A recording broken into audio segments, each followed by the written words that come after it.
అమ్మాయికైతే ఇక్కడ డాలో నేర్పిస్తున్నారు. మీరు కూడా ఒకసారి వినండి.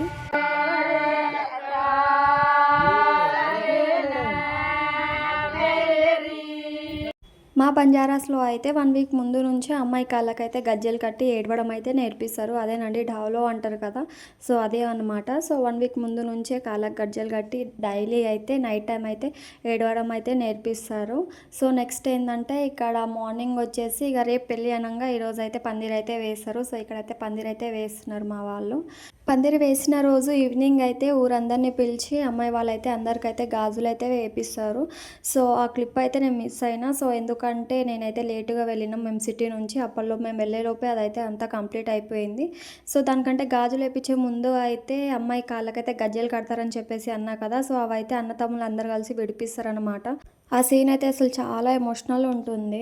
అమ్మాయికైతే ఇక్కడ పసుపు పెట్టి 5 సార్లు స్నానం అయితే చేపిస్తున్నారు. ఇక్కడ మా అత్తమ్మ చూడండి మా పాటలు పాడుకుంటా డాన్స్ అయితే ఏస్తున్నారు. చాలా హుషారు ఉంటది మా అత్తమ్మ అయితే ఈ ఏజ్‌లో కూడా. సో, ఊర్లో ఏ పెళ్లి ఉన్నా, ఏమున్నా ఫస్ట్ అయితే మా అత్తమ్మ అయితే అక్కడ ఉండాల్సిందే అన్నమాట.